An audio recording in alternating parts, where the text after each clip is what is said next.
All right, welcome back. So in the last video, we talked about parallel plates. I just had to stop the video to make sure the sound and video looked okay and sounded okay. So the last video, we talked about parallel plates and possible testable questions. And I mentioned that throughout the semester, I noticed that when it comes to parallel plates, um, it's usually some sort of combination of which way is the electric field going, which kind of particle do we have, positive or negative, is the positive or negative initial velocity in the going towards the right side, left side, positive plate, negative plate, and as a result of that, will it slow down or speed up? And then possible questions from that were how fast can the particle hit the plate on the other side? Will it hit the plate on the other side? How far will it go before it turns around? And all these other combinations of things that we could see. So let's take a look at the first question.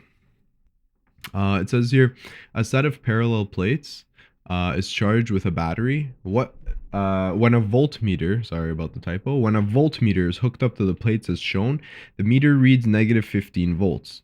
The distance between the plates is 1.2 centimeters, when a charge Q is moved from point A to point B. Its potential energy increases by 10 eV. What is the charge of Q? And then here are our answer choices. So the first thing we need to do is what does the voltmeter tell us? And so the voltmeter tells us, because we have the positive terminal going this way and the negative terminal going this way. However, we have a negative reading here. So you can think of these as this one being the negative and this one being the positive, okay? So we're going to label our charged plates. We're going to have negatives on the top and positives at the bottom. So that's the first step. Now, we have our electric field. Which way is it going to point? It's going to point in the upward direction. E field. And now they tell us that some charge, when it's from A goes to B, its potential energy increases. So as a result of potential energy increasing, because of conservation of energy, kinetic energy should be decreasing. And if kinetic energy is decreasing, from this point, we should be able to figure out, is it a positive or negative or uncharged particle? So because the kinetic energy is slowing down as the particle is moving towards the negative, this tells us that it's a negative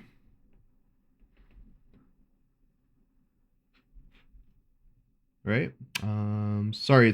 Potential energy increases. That it is a negative charge.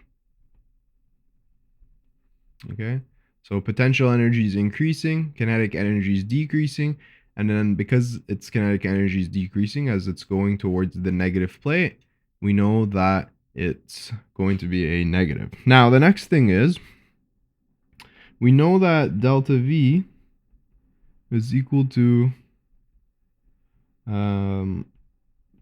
delta E delta X here. So what we have is, the question says the difference in voltage from here to here is 15 volts. Okay, so that means that we have 15 volts here and 0 up here.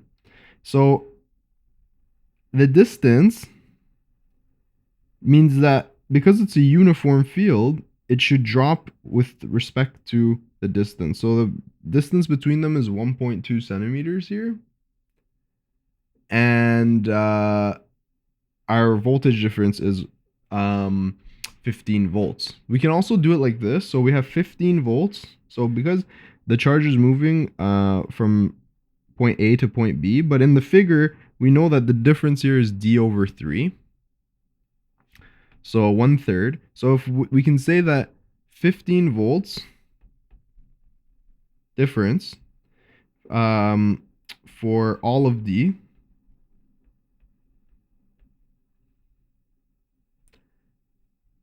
It means that we're going to have, for D over 3, we should have, because it's uniform, 5 volts. Okay, so this is a little bit of intuition we have to use here. So imagine if this was 15 centimeters, right? We'd have 15 here, 14, 13, 12, 11, 10, 9, 8, 7, 6, 5, 4, 3, 2, 1. And then if the whole distance has a difference of 15, 1/3 of that should have a difference of 5 volts. Okay.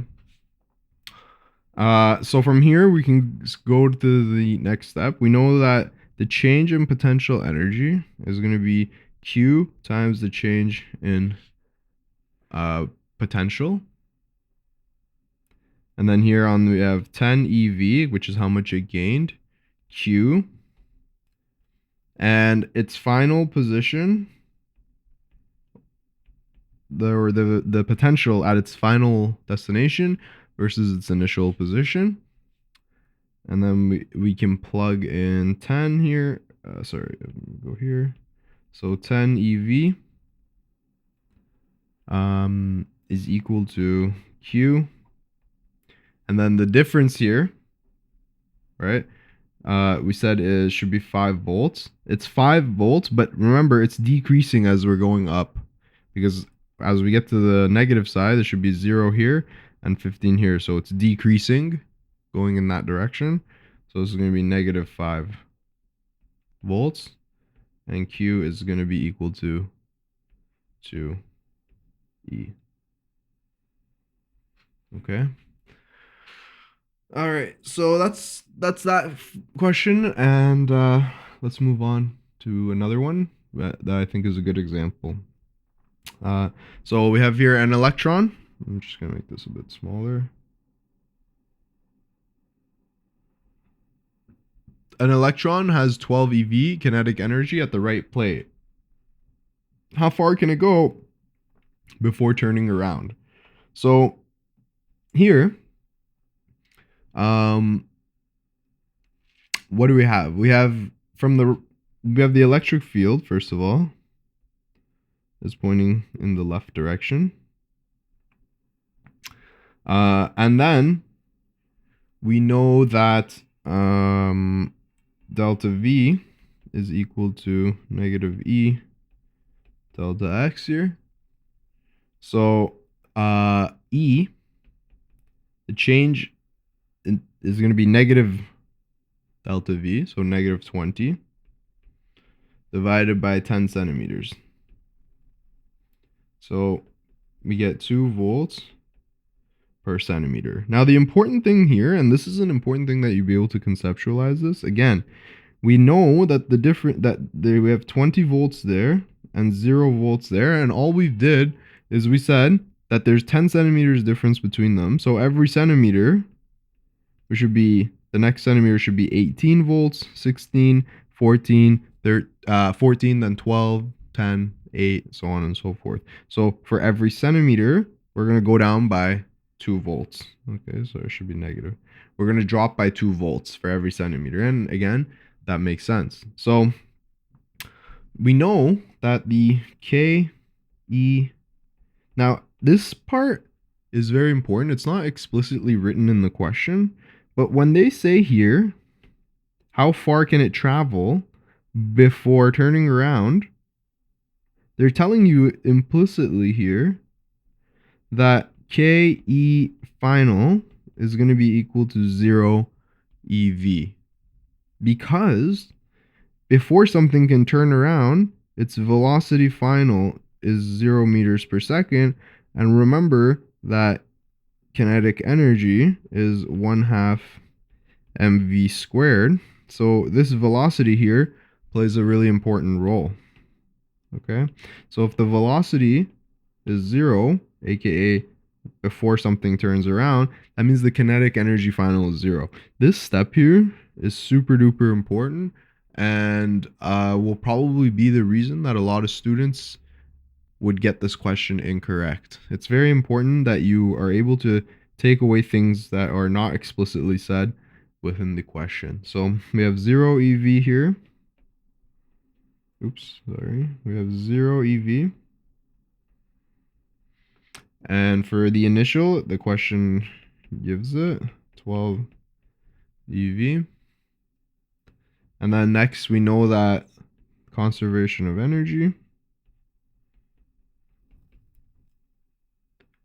And we know again from the formula sheet, delta U is Q delta V. And then the change in potential energy is K E final minus 12 EV is equal to 0. So Q here is, now this is a trick question that I notice a lot of students. Q here should it, now if you're watching this video, ask yourself, should Q here be E or negative E? Okay, so take a second to pause the video if you want to ask yourself, should it be E or negative E? Okay, so the answer is it should be negative E. It's an electron. And delta V here is what we're solving for.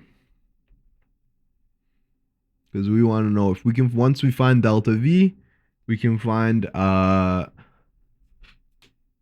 far it should go. So change in potential from the position where it's initially at to the position where it has 0 kinetic energy left. So and then on the other side, we have, this should be minus 12 EV. So delta V here is equal to negative 12 EV. So just keep in mind what happened. We're going to move the negative 12 to the other side. It becomes positive 12. But then we're dividing by negative E. So it becomes negative 12 EV. And then recall that delta V is equal to negative E delta X here. So we plug in our E as negative 2 volts per centimeter and negative 12 EV there. So we get delta X is equal to 6 centimeters. So you can solve these questions in two ways. One is like this. The other is to notice that once we got to negative 2, our initial is 12 EV, right? An electron is going to, let's just zoom in a little bit here.